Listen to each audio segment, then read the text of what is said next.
Berbeda dengan sepasang suami istri yang lagi bucin-bucinnya. Malam ini mereka tidur bersama sambil berpelukan. Daniel tidak bisa melakukannya setiap hari walaupun dia ingin karena tidak ingin Fiona kelelahan gara-gara dirinya. Malam ini aku akan berpuasa. Aku gak mau membuat kamu kelelahan, ucap Daniel sambil memeluk Fiona. Ya sudah. Fiona mengangguk saja, dalam hatinya tak percaya kalau Daniel bisa berpuasa. Pria itu terus saja menciumi wajah Fiona, membuat Fiona tidak bisa tidur. Kapan aku tidurnya jika kamu begini terus? Protes Fiona. Salahkan wajah kamu, mengapa kamu sangat cantik. Daniel mencium pipi Fiona kembali. Sebenarnya Fiona tidak bisa tidur karena dia harus bertemu dengan Pak Anderson besok. Dia sangat gugup sekali bagaimana jika Pak Anderson tidak menerima kehadirannya nanti. Apa kamu beneran siap bertemu papaku? Tentu saja. Jika belum siap, jangan memaksakan diri. Kita bisa mengunjungi papa kalau kamu sudah benar-benar siap. Fiona memegang wajah Daniel, aku ingin bertemu papa kamu besok. Aku hanya gugup bagaimana jika papa kamu tidak menyukai masakan aku. Masakan kamu sangat enak. Aku yakin papa pasti menyukai masakan kamu. Aku harap begitu. Ya sudah, lebih baik kamu juga tidur. Aku gak bisa tidur. Kenapa? Aku lagi ngidam buah melon. Memang selama ini lebih banyak Daniel yang ngidam, karena itu Fiona sengaja membeli banyak buah-buahan untuk dirinya dan Daniel. Ya sudah, aku bawakan di kulkas. Pagi ini Fiona memasak semua makanan kesuksesan Pak Anderson. Dia harap Pak Anderson bisa menyukai masakannya. Fiona melihat Daniel keluar dari kamar mandi, dengan rambutnya yang basah abis keramas. Pria itu begitu terlihat menawan dan menggoda karena hanya memakai handuk saja dari pinggang sampai lutut. Daniel memeluk Fiona dari belakang, wangi maskulin pria itu membuat Fiona tidak konsentrasi memasak. Aku lagi masak, protes Fiona. Hanya meluk, masa gak boleh? Pakai baju dulu Gih. Daniel terkekeh, bilang aja mau lagi, apa gak puas dengan semalam kita sudah melakukannya 4 ronde ham. Katanya mau puasa hari ini. Iya, semoga tidak hilaf lagi. Daniel mencium pipi Fiona lalu masuk ke dalam kamar untuk memakai pakaian. Pak Anderson mengetuk-ngetukkan jari telunjuknya di atas meja kebesarannya. Dia sedang memikirkan percakapan telepon Daniel dan Fiona waktu itu. Dia hanya bisa menghela nafas dalam-dalam, berharap pendengarannya itu salah soal Daniel yang membahas kehamilan dengan Fiona. Padahal aku sudah menyuruhnya pergi, kenapa dia kembali lagi? Walaupun tidak jadi dengan Alexa, Pak Anderson berharap Daniel mendapatkan pasangan yang sepadan, sama-sama berasal dari keluarga terpandang, bukan wanita seperti Fiona. Salahkan jika seorang ayah menginginkan jodoh yang terbaik untuk anaknya. Namun bagaimana jika ternyata Fiona hamil anak Daniel? Apalagi dia sudah mendengar gosip yang beredar bahwa Daniel dan Fiona sudah menikah siri. Pagi ini Ziano merasakan ada yang berbeda pada Sandra. Biasanya dia selalu banyak tanya dan cerewet, namun pagi ini Sandra diam 1000 bahasa.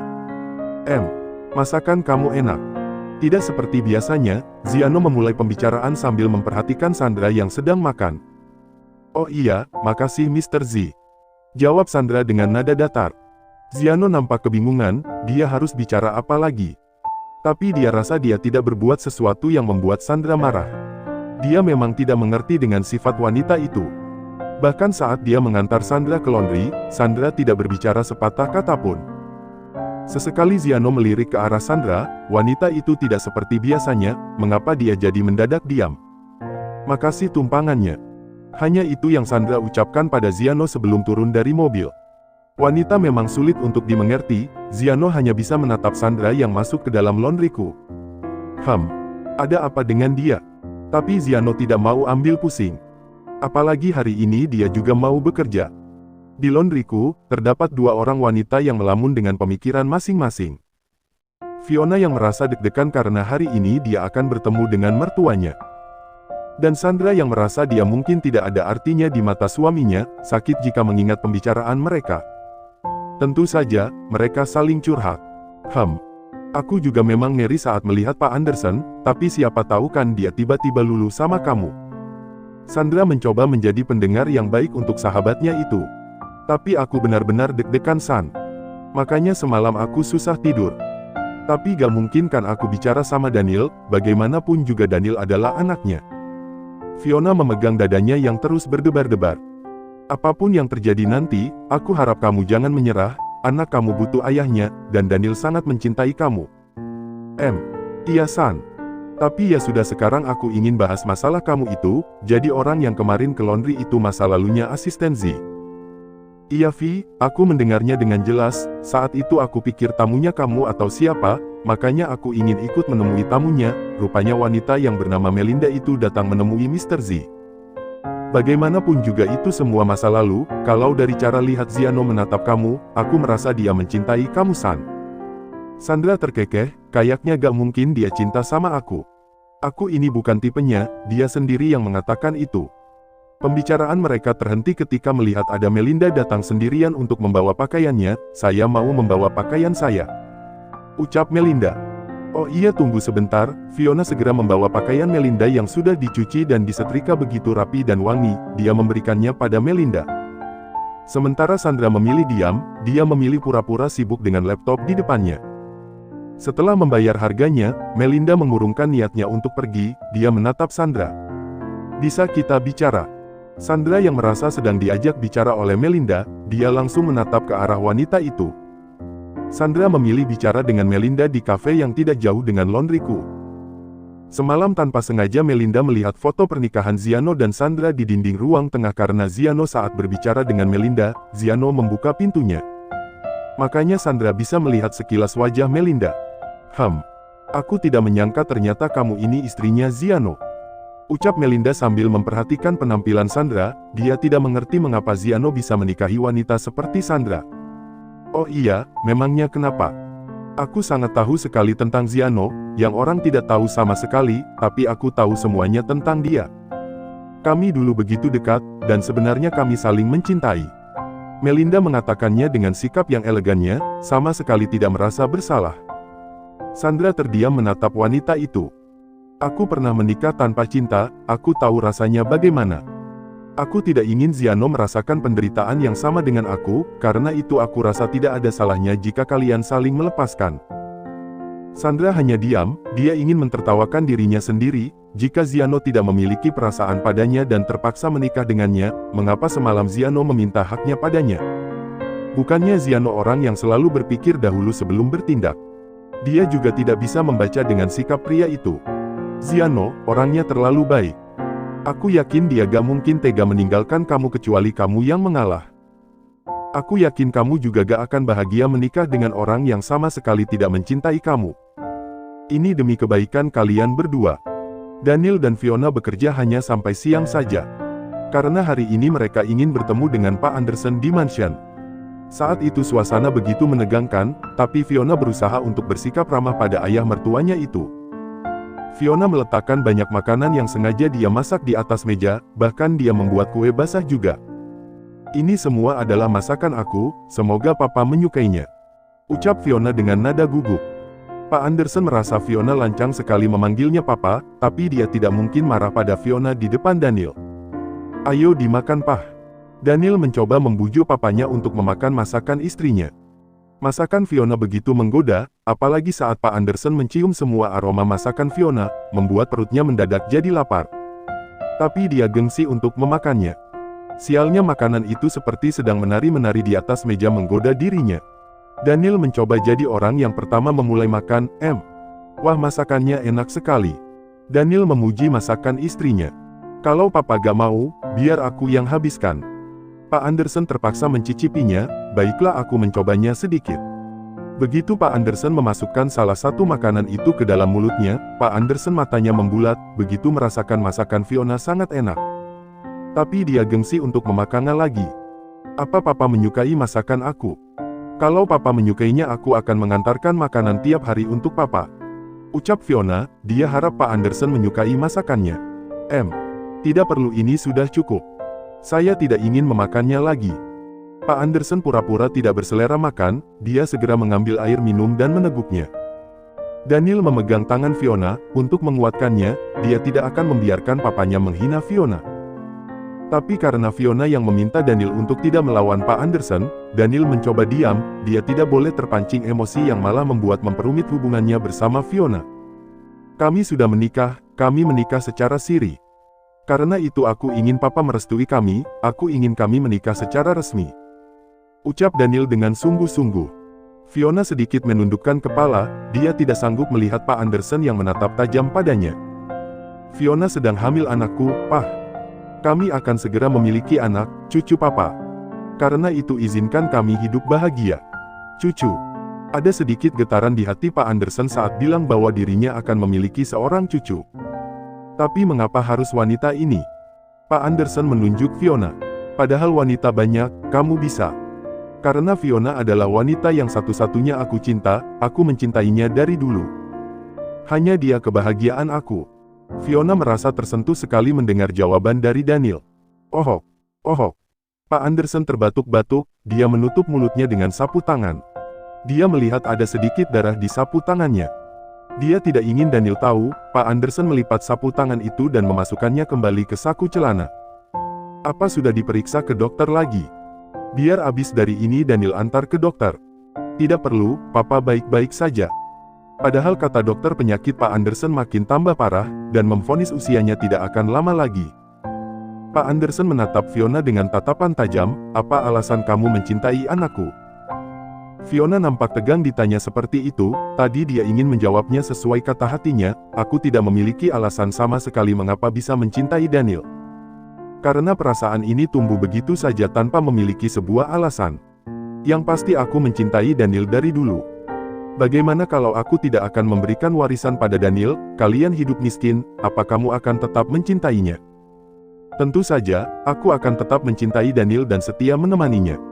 Fiona mengatakannya tanpa ada keraguan sama sekali. Pak Anderson memperhatikan bagaimana cara mereka saling menatap, terlihat mereka berdua saling mencintai, apalagi saat melihat Daniel, matanya berbinar-binar menunjukkan Daniel sangat bahagia hidup bersama wanita itu. Ada rasa tidak tega di hatinya jika memisahkan lagi mereka berdua. Pak Anderson bangkit dari duduknya, dia memilih pergi ke kamarnya. Itu sebuah pertanda dia tidak merestui hubungan mereka. Daniel mengusap bahu Fiona, agar Fiona tegar, masih ada banyak waktu untuk mengambil hati papanya. Di dalam kamar, Pak Anderson terdiam sejenak di pinggiran kasur sambil terus berpikir. Dia mengirim pesan pada Ziano. Zi, tolong kamu urus pernikahan Daniel. Aku titipkan Daniel padamu. Karena bagiku, kamu adalah keluarga. Tolong jaga dia jika seandainya nanti aku tidak di dunia ini lagi. Aku bukanlah papa yang baik untuknya. 1 minggu berlalu. Hari ini Daniel dan Fiona akhirnya resmi menikah. Betapa megahnya pernikahan mereka, bahkan banyak tamu undangan yang datang, para pembisnis dan juga para alumni SMA Angkasa. Para alumni SMA Angkasa tidak bisa berkata apa-apa, mereka hanya dibuat terpukau dan takjub dengan pernikahan mereka yang megah ini, apalagi penampilan Daniel dan Fiona yang terlihat seperti seorang putri dan pangeran yang begitu tampan dan cantik. Daniel dan Fiona berusaha terlihat bahagia dan ramah, walaupun hati mereka sedang terluka. Karena mereka sudah mengetahui kondisi kesehatan Pak Anderson. Padahal Daniel sudah berusaha membawa Pak Anderson ke dokter yang ahli di luar negeri, namun penyakit yang diderita Pak Anderson sudah tidak bisa disembuhkan. Pak Anderson tentu saja hadir di sana, dia ikut menyalami semua para tamu undangan. Selama 1 minggu ini Fiona dan Daniel tinggal di mansion, tiap hari Fiona memasak untuk suaminya dan papa mertua, juga memilih diam di mansion untuk merawat Pak Anderson, karena Ziano memberitahu Daniel bagaimana kondisi sang papa. Walaupun sikap Pak Anderson masih pura-pura gengsi pada Fiona, lebih tepatnya dia malu karena dulu pernah menyakiti Fiona. Bahkan saat ini Pak Anderson tidak mampu berdiri, dia duduk di kursi roda. Karena tahu bagaimana kondisi sang papa, Daniel ingin pernikahan mereka ditunda, fokus dulu dengan kesembuhan sang papa, tapi Pak Anderson tidak mendengarkannya, sebab ini adalah impiannya, dia ingin sebelum dia meninggal dia bisa menyaksikan pernikahan sang anak dengan begitu megah bersama wanita yang Daniel cintai. Bahkan Pak Anderson sendiri yang mengundang banyak tamu, termasuk kliennya di berbagai negara. Selama 1 minggu itu pula Sandra dan Ziano tidur berpisah kamar, bahkan mereka tidak pernah saling bertegur sapa. Ziano tidak tahu apa kesalahan dirinya pada Sandra, Sandra hanya bilang tidak nyaman tidur bersama Ziano, yang pasti sikap Sandra membuat Ziano tidak bisa tidur nyenyak akhir-akhir ini. Wanita itu membuat dirinya gelisah. Ziano sudah beberapa kali mencoba menyapa duluan pada Sandra, bahkan dia mengajak Sandra bicara, malah terbalik, sekarang Sandra yang lebih banyak diam dan menjawab seperlunya. Sandra hanya ingin tahu tentang isi hatinya sendiri, dan Ziano tahu isi hatinya bagaimana. Karena itu dia ingin menjaga jarak dari Ziano, dia ingin tahu apakah mungkin benar dia sudah memiliki perasaan pada Ziano. Dan apakah Ziano memiliki perasaan padanya. Karena itu dia tidak menanggapi apa yang Melinda katakan waktu itu. Besok aku dan Zivana akan kembali ke Inggris. Aku harap hari ini atau besok kamu datang menemui aku. Aku akan menunggu kamu datang, dan aku akan sabar menunggu kamu mengurus perceraian kamu bersama istri kamu itu. Sampai kita bisa hidup bahagia bersama. Ziano hanya menghela nafas membaca pesan dari Melinda. Dia tidak bisa membalas pesannya karena dirinya tengah sibuk mengatur acara pernikahan Daniel dan Fiona. Begitu juga Alexa dan Andrian datang. 5 hari yang lalu mereka sudah menikah. Alexa tinggal di rumah Andrian. Mungkin karena perbedaan watak mereka sering bertengkar. Kadang Andrian yang terpaksa mengalah karena mungkin dari dulu Alexa manja. Wanita itu sama sekali tidak bisa memasak. Sekali memasak telur ceplok, garamnya banyak sekali sampai sangat asin. Namun mereka tidak ingin siapapun tahu mereka sudah menikah karena mereka sepakat akan bercerai begitu bayi itu lahir. Alexa terpaksa memberi selamat pada Fiona dan Daniel. Selamat, akhirnya kalian menikah. Dia bersama-laman dengan kedua mempelai. Daniel dan Fiona tahu Alexa dan Andrian sudah menikah. Tentu saja dari Andrian, "Iya, terima kasih, Sa," ucap Fiona sambil tersenyum ramah. Alexa terpaksa tersenyum, walaupun hatinya terluka karena orang yang dia cintai dari dulu kini telah secara resmi menjadi milik orang lain. Alexa lebih memilih fokus ke kehamilannya dan menyerahkan bayi itu pada Andrian setelah melahirkan nanti. Sementara Ziano, dia nampak tidak tenang karena tidak melihat Sandra dari tadi. Matanya beredar mencari keberadaan sang istri, kemudian matanya tertuju padanya yang sedang asik mengobrol dengan seorang pria, salah satu alumni SMA Angkasa. Padahal mereka hanya membicarakan masalah laundry karena si teman pria itu akan membuka bisnis laundry juga. Dia hanya bertanya tentang modal awalnya berapa dan peralatan apa saja yang dibutuhkan. Namun Ziano nampak tidak senang melihat Sandra begitu akrab dengan teman pria itu. Apalagi mereka terlihat seperti sedang bercanda. Hatinya terasa panas melihatnya. Apakah ini yang dinamakan cemburu? Fiona juga tidak melupakan om dan tantenya. Mereka menjadi perwakilan kedua orang tuanya yang sudah tidak ada. Om Ari dan Tante Sinta ikut menyalami para tamu undangan. Tanpa mereka sadari, ada sepasang mata yang memperhatikan pernikahan itu dari kejauhan. Dia hanya bisa menatap dari kejauhan karena tidak sanggup untuk melihat betapa bahagianya mantan istrinya kini telah menikah dengan pria lain. Satria saat ini berada di dalam mobil yang ia pinjam dari Bayu. Tanpa terasa dia menitikkan air matanya. Dia memang diundang, tapi dia tidak sanggup melihat kebahagiaan mereka. "Semoga kamu bahagia, Fiona," lirih Satria sambil menghapus air matanya yang tiba-tiba menetes. Hanya penyelesaian yang dia dapatkan pada akhirnya karena Fiona tidak akan pernah bisa kembali padanya lagi. Setiap hari masih selalu terbayang bagaimana Fiona yang selalu menemani hari-harinya. Menyambut dirinya ketika dia pulang kerja, Fiona yang selalu memasak yang enak untuknya, dan Fiona yang selalu berusaha menjadi istri yang baik untuknya. Satria hanya bisa hidup dengan ditemani bayang-bayangan masa lalunya bersama Fiona.